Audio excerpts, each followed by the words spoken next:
The sun does not rise over Jerusalem in the spring of 1948. It is a wound that opens slowly in the firmament. It bleeds into the sky, a slow crimson stain seeping across the Judean hills, a lurid wash of colour that seems to promise not dawn, but a day of further violence. This light casts long, skeletal shadows from the minarets of the Al-Aqsa and the steeples of the Holy Sepulchre, stretching them like accusing fingers across a city tearing itself apart. These ancient stones, which have echoed with the chants of crusaders, the murmured prayers of caliphs, and the proclamations of kings for 3 millennia, now tremble to a new profane rhythm. The staccato percussion of machine gun fire echoing in the labyrinthine alleyways of the old city, the crump of mortar shells landing with geological finality in the modern boulevards of West Jerusalem, and the low, ominous rumble of armoured vehicles grinding their way through narrow ancient passageways, never designed for such machines of war. The very air, once scented with the delicate aroma of pine from the surrounding hills and the heady fragrance of incense from 100 chapels, is now a foul miasma of cordite, pulverized limestone from centuries-old buildings reduced to dust, and the sweet, sickly, unmistakable odour of death that hangs in the stagnant air. The British Mandate, the last vestige of a fading empire, is in its death throes. Its authority evaporates, not with a single dramatic bang, but with the weary, resigned clatter of departing Bedford trucks convoying south towards the coast, leaving behind a power vacuum as vast, volatile, and dangerous as the desert itself. Into this void step 2 peoples, bound by history, faith, and a mutually exclusive, fervent belief that this city, Yerushalayim, Al-Quds, is their eternal, indivisible capital. The State of Israel is a declaration on paper, a dream forged in the ashes of Europe's crematoria, but its violent, painful birth will be midwifed in the blood-soaked gutters and bullet-riddled courtyards of this city. From the east, the Arab Legion advances, a polished professional army, its British-trained officers moving with a cool, imperial confidence, their 25-pounder field guns and Rolls-Royce armoured cars, a stark, terrifying contrast to the desperate, patchwork forces of the Haganah and the more radical Irgun. For the defenders, armed with little more than a grim determination and a motley collection of smuggled, obsolete weapons, the coming storm is not about victory in a grand sense, but about sheer, elemental survival. The stage is set for a tragedy of biblical proportions, a siege that will test the very limits of human endurance and redefine the soul of a nation. What the international observers in their cushioned hotels and the strategists in distant Arab capitals comfortably dismissed as a disorganized rabble of traumatized Holocaust survivors and idealistic, naive farmers was, in stark reality, a nascent military force operating with a chilling, focused desperation. The Haganah's arsenal was a museum of martial despair, each piece telling a story of scarcity and ingenuity. Their primary infantry weapon was the Czech-made Mauser rifle, a reliable bolt-action relic from a pre-war world, but ammunition was so scarce that men were rationed to a meagre 20 rounds a day, each bullet a precious commodity to be spent with the utmost care. For the brutal, close-quarters combat that defined the urban warfare, they relied on the Sten gun, a crude, mass-produced British submachine gun that could be assembled in a clandestine workshop with little more than a lathe and a welder. Its tendency to jam at the most inopportune moments was legendary, a fatal flaw in a split-second firefight, but its price was right, and its simplicity was its virtue. Their most formidable armoured vehicle was not a tank, but a series of homemade armoured trucks, known collectively with grim humour as the Sandwich. These were commercial trucks, Dodge, Ford, Chevrolet, plated with layers of boilerplate and ship steel, with a thin, scientifically dubious layer of wood sandwiched in between, a desperate attempt to stop armour-piercing rounds. They were slow, ungainly death traps, furnaces in the blistering summer heat, but they were the only means of moving men and supplies through streets swept by interlocking fields of sniper fire and ambushes. A soldier of the old empire, Glubb had instilled in his Bedouin troops the discipline of regulars, sanding away their tribal idiosyncrasies to create a unified professional force. They moved not as a horde, but as a modern army.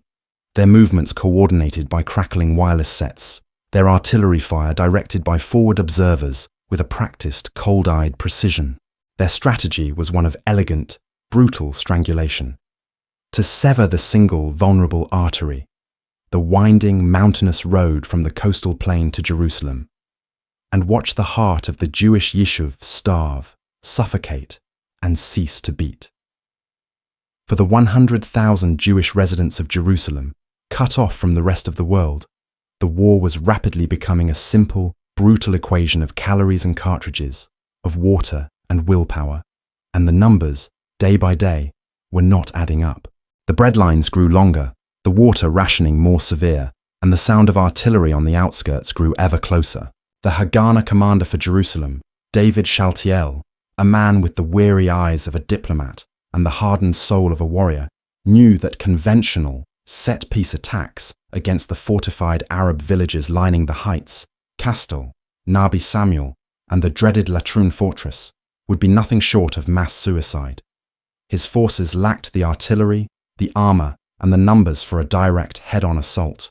They needed a new grammar of war, one born not from the textbooks of military academies, but from the grim, street-smart necessities of survival. They would not attack the high ground directly. Instead, they would bypass it, infiltrate it, and paralyze it from within. Under the cloak of an inky, moonless night, small, self-contained units of Palmash fighters, the Haganah's elite striking force, began to move like wolves through the terraced olive groves and deep wadis. These were not soldiers in the traditional sense. They were kibbutzniks from the Jezreel Valley, university students from Jerusalem, and gaunt, silent refugees from the ghettos of Poland, their faces smeared with dirt and ash, their pockets stuffed with hand grenades and strips of white cloth for silent signaling. Their orders were stark and unforgiving. Do not hold ground. Do not engage in protracted firefights. Hit a supply convoy, mine a road, ambush a patrol with sudden, overwhelming force, and then vanish back into the darkness from whence they came. Their attacks were so swift, so unpredictable, and psychologically unnerving that the Legion's regulars, trained for the orderly battlefields of North Africa, found themselves disoriented, firing at phantoms, their morale fraying with every silent, deadly hour. This was the painful, bloody birth of a new kind of warfare for Israel. A brutal doctrine where sheer, unadulterated audacity and tactical flexibility would have to compensate for a crippling, almost hopeless lack of firepower and numbers. In hidden, sweltering hangars on the outskirts of Tel Aviv, a dedicated cadre of mechanics, many of them volunteers from America and South Africa who had answered the call of a people they had never met, worked around the clock on a collection of civilian aircraft that looked like fragile, anachronistic toys next to the warplanes of the world. These were the first, trembling heartbeats of what would become the legendary Israeli Air Force. Single-engine light planes like the de Havilland Oster and the Czech-built Sokol. They were laughably fragile, their fuselages a skeleton of steel tubing covered in stretched and painted fabric, their windows often just flimsy panes of celluloid that distorted the view. They offered no protection from even a lone rifle bullet. A single lucky shot into the fuel line or the engine block would mean a fiery, spiraling end. Their pilots were a breed apart. Former RAF volunteers like the brilliant Modi Alon, South African barnstormers with a taste for adventure, and American Jews who had lied about their flight hours. They were men who navigated by the stars and the faint glint of railroad tracks beneath them, their cockpits filled with the visceral smells of oil, cold fear, and a desperate, fervent hope.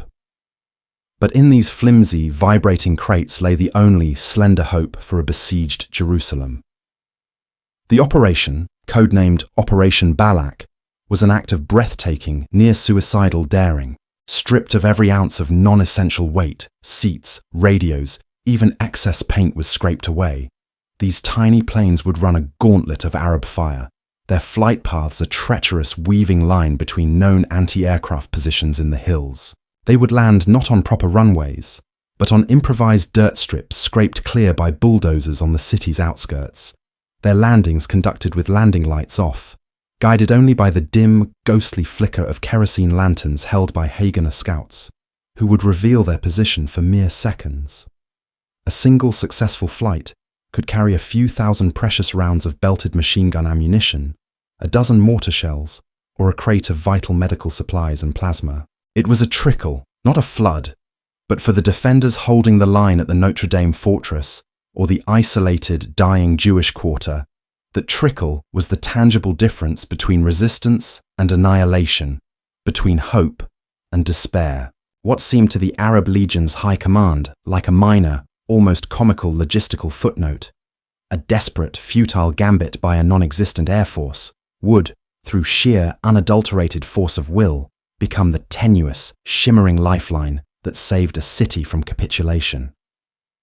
The first successful flight of an Oster, piloted by the American volunteer Mo, into the landing strip at Beit Daras, was a moment of pure, heart-stopping, cinematic tension.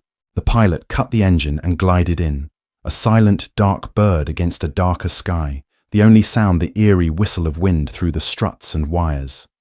The ground crew, hearing the approaching silence, lit their lanterns for mere seconds, a fleeting, dangerous beacon in the overwhelming blackness. The moment the wheels touched the rough, uneven ground, the plane was swarmed by shadows, men who unloaded the crates with a frantic, silent efficiency born of countless drills. The engine coughed, sputtered, and roared back to life, and the Oster lurched forward, bouncing violently over ruts and stones, its engine screaming in protest as it clawed for precious altitude, while from the surrounding hills, the angry orange dots of muzzle flashes winked in the darkness, the sporadic crackle of small arms fire a futile farewell. Each successful flight was a minor miracle, a hairline crack in the Legion's seemingly impenetrable iron blockade. The ammunition they brought, particularly the 9mm rounds for the unreliable but ubiquitous Sten guns and the primitive, potent explosives for the Davidka mortar, a homemade, terrifyingly inaccurate weapon that made up for its lack of precision with its colossal, earth-shaking blast and profound psychological impact, allowed key strongpoints to hold on for one more day, and then another. The Davidka, for all its technical absurdity, became a powerful symbol of Israeli ingenuity. Its massive, unpredictable detonations, sounding like the wrath of God, sowed disproportionate terror among Legion troops, who became convinced the Jews had a secret, massive artillery piece. In this war of perceptions and nerves, the myth of the Davidka was as potent and decisive as any precisely aimed howitzer. The true turning point of the battle for West Jerusalem, however, would not come from the air, but from the depths of the earth itself, from a plan so audacious it seemed lifted from a medieval tale of siege warfare or a miner's nightmare. As the Arab Legion's 3rd Battalion, under the command of the ambitious and capable Major Abdullah Tell, tightened its vice-like grip on the Old City and systematically pounded the Jewish quarter into submission with relentless artillery barrages, a different silent war was being waged in the labyrinthine darkness beneath the modern streets of West Jerusalem. The Haganah's engineering corps, Hail Handassa, many of them veterans of the Jewish brigade who had sapped and bridged their way across the rivers and mountains of Italy and Germany, conceived of a plan that bordered on strategic genius. They would not assault the Legion's heavily fortified positions in the Sheikh Jarrah district and around the formidable police school head-on, where the defenders' machine guns would slaughter them in the open. Instead, they would go under them. Operation Yevusi involved the creation of what was, in effect, an underground army.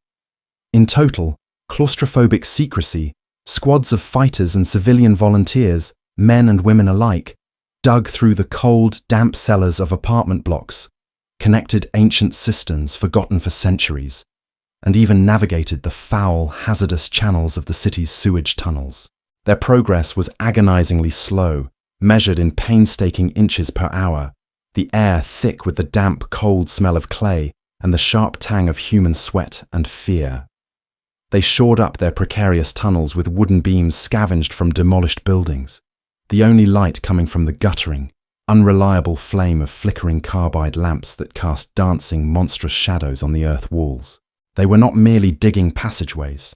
They were constructing a subterranean network of movement and surprise, a secret geography that would allow them to emerge, like vengeful spirits from the underworld, directly into the heart of the Legion's most formidable positions, behind their lines in their very strongholds. This was a psychological weapon as much as a tactical one, designed to shatter the enemy's fundamental sense of security and dominance, to turn every building, every fortified outpost, into a potential trapdoor to hell. But on the morning of May 14, 1948, as David Ben-Gurion stood before a hushed, anxious crowd in the Tel Aviv Museum to read the scroll of independence, declaring the establishment of the State of Israel to the world, the Arab Legion initiated its final cataclysmic solution for Jerusalem. Colonel Glub Pasha, a master of artillery, had massed every 25-pounder field gun, every 6-pounder anti-tank gun, and every heavy mortar at his disposal on the commanding heights of Sheikh Jarrah and the Mount of Olives, creating a ring of steel and fire around the city. For the defenders and the terrified civilians huddled in basements, the world dissolved into an unending, deafening apocalypse of fire and thunder. The bombardment was not merely a military barrage, it was an act of cultural and architectural annihilation, a deliberate attempt to erase history. Shells crashed with devastating force into the historic buildings of the Jewish quarter, reducing the ancient Herva and Tiferet Yisrael synagogues, landmarks of faith for centuries, to smouldering skeletons of stone and rubble. The Italian hospital, a designated neutral zone, was shattered, its sanctity ignored. The modern streets of the new city, like the bustling Ben Yehuda, were transformed into apocalyptic canyons of flame, shattered masonry, and twisted metal. The Legion's infantry, now supported by Syrian-made armoured cars and local irregulars, began their final, decisive push, aiming to link up with the forces inside the Old City, split West Jerusalem in two, and deliver the final, crushing blow to the nascent state. It seemed, in those horrific, earth-shaking hours, that the dream of a Jewish Jerusalem would be stillborn, extinguished in the very moment of the nation's birth. The Haganah communications network, stretched to its breaking point, crackled with increasingly desperate, broken calls for help that told the story of a battle on the brink of being lost.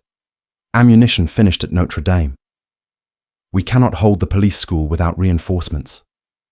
The Legion is in the streets of Musrara. The city was being systematically dismembered, street by street, strongpoint by strongpoint, and the defenders were bleeding out, their strength ebbing away with each passing minute. What happened over the next 72 hours would be etched into the annals of military history not as a single glorious charge, but as a sprawling, chaotic mosaic of brutal, close-quarter battles that turned the modern city into a sprawling urban meat grinder, a Stalingrad in the Levant, where every room, every staircase, every pile of rubble became a killing zone. As the Legion's armoured cars, confident and methodical, advanced down the strategic corridor of Jaffa Road, they were met not with an organised defensive line, but with a hailstorm of improvised, fanatical violence from a people with their backs to the wall. From the upper windows of shattered buildings, from rooftops strewn with broken tiles, and from behind makeshift barricades of overturned trams and burned-out cars, Palmach and Haganah fighters rained down a hellish barrage of Molotov cocktails, grenades, and concentrated small arms fire. Piat anti-tank projectiles, a handful of which had been smuggled in through the blockade or captured from the enemy, were fired from point-blank range, the crews knowing they had one chance and one chance only. One young fighter, a Polish immigrant named Avraham Giora Avidar, positioned himself in the bombed-out shell of the Generali building, and with a single perfectly aimed shot from his Piat, disabled the lead armoured car, turning it into a burning steel coffin that choked the Legion's entire advance and became a symbol of defiant resistance.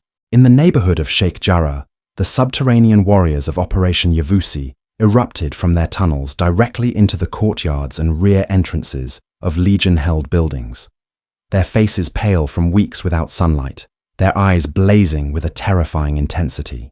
The Legionnaires, trained for the open desert and conventional firefights at a distance, were utterly unprepared for an enemy that materialized from the very floors and walls around them, an enemy that fought with a ferocity born of absolute desperation.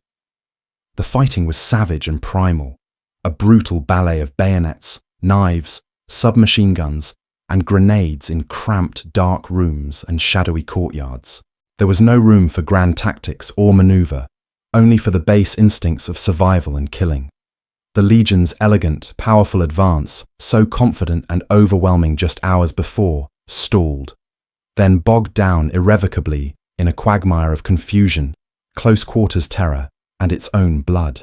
The Haganah, through a combination of suicidal bravery, breathtaking tactical innovation, and an intimate neighborhood-level knowledge of the urban terrain, had turned the city itself into a colossal, integrated, and deadly weapon system. Despite superhuman efforts by Haganah forces, who, in a final, desperate gamble, managed to blast their way through the ancient massive stones of the Zion Gate to relieve the besieged Jewish quarter, the legion's hold was too strong, its interlocking fields of fire too concentrated and deadly. The relief force, led by the Palmach's Uzi Narkis, fought its way through a labyrinth of dark, narrow alleys in a nightmare of close-quarters combat, but it was too little, too late. The defenders in the quarter were out of ammunition, water, and finally, hope. On May 28, 1948, the remaining fighters and civilians, emaciated, shell-shocked, and bearing the 1,000-yard stare of those who have seen too much, were forced to surrender. The sight of them, ragged, defeated, being marched into captivity through the very narrow stone alleyways they had fought so desperately and sacrificially to hold, was a searing national trauma, a painful scar on the soul of the new nation that would never fully heal. The loss of the Jewish quarter and the ancient, sacred old city was a profound spiritual and historical defeat, a wound that festered for 19 years. Yet this agonizing loss was counterbalanced by a staggering, almost miraculous victory in the new city. The Haganah, bled white, exhausted but spiritually unbroken, had not only stopped the Arab legion's offensive in its tracks, but had managed, through a final, colossal collective effort of will, to achieve the impossible. While the battle raged in the streets, a separate, monumental effort was underway to the west, far from the urban carnage. Engineers and thousands of civilian volunteers, working under constant shelling and the threat of sniper fire, carved a new secret path through the seemingly impassable rocky hills near the Arab-held Latrun fortress, which had repeatedly blocked all attempts to relieve the city. This Burma road, named in homage to the famed White-2 supply route, was a crude, serpentine dirt track, barely passable by jeeps and mules, a testament to sheer human determination. But it worked. Under cover of darkness, a massive, improvised convoy of trucks, their headlights blacked out, inched their way along this treacherous, precarious path, bringing in the food, medicine, and more significantly, the heavy weapons and sustained supply that finally, definitively, broke the siege of Jerusalem. The battle for Jerusalem was not a clear-cut victory for either side. It was a brutal, costly stalemate that left the city divided, a barbed wire scar running through its heart, its western half in Israeli hands and its eastern half, including the emotionally resonant Old City, under Jordanian control, a bitter division that would last for 19 tense, unresolved years. The legacy of the 1948 battle for Jerusalem is not measured in the meters of territory gained or lost, but in the powerful, enduring mythos it forged for a nascent nation fighting for its very existence. The desperate, ad hoc ingenuity of the Haganah, the night flights of the flimsy Osters piloted by madmen brave, the psychologically devastating subterranean warfare of Operation Yavusi, the back-breaking collective effort of the Burma Road, became the foundational DNA of the Israel Defense Forces, encoding a permanent preference for agility over mass, for initiative over doctrine. It established a core, cultural doctrine that emphasizes flexibility over rigidity, mission-oriented command over strict, blind obedience, and an absolute cultural refusal to accept a militarily logical defeat, a belief that no situation is ever truly hopeless. The Arab Legion, for all its professional prowess, superior training, and overwhelming weaponry, had been fought to a bloody, shocking standstill by a force it had arrogantly dismissed as a mere militia. The battle demonstrated with brutal, unequivocal clarity that in the cruel, intimate algebra of urban warfare, willpower, local knowledge, and relentless tactical innovation could, at the most critical moments, outweigh sheer material superiority. For Israel, The tenacious, costly hold on West Jerusalem became the ultimate symbol of its tenacity and resilience, the tangible, physical proof that the state was not just a declaration on a piece of paper, but a defensible, living reality, won through immense sacrifice and unimaginable personal courage. For Jordan and the wider Arab world, the capture of the Old City and East Jerusalem was a point of immense pride, a significant military and religious achievement, but one that came at a high cost in blood and treasure and, crucially, sowed the seeds for the next round, the even more devastating and decisive Six-Day War of 1967. The stones of Jerusalem, pockmarked by bullets and shell fragments, stained with the dried blood of Jews and Arabs alike, today bear silent, immutable witness to the violent, painful birth of a new, turbulent era. An era where the fate of this single holy city, a city of gold and of iron, of whispered prayer and of screaming gunfire, would forever remain the central, burning, and unanswered question at the heart of one of the world's most intractable and enduring conflicts. The battle was over, but the long, bitter war for the soul of Jerusalem had only just begun.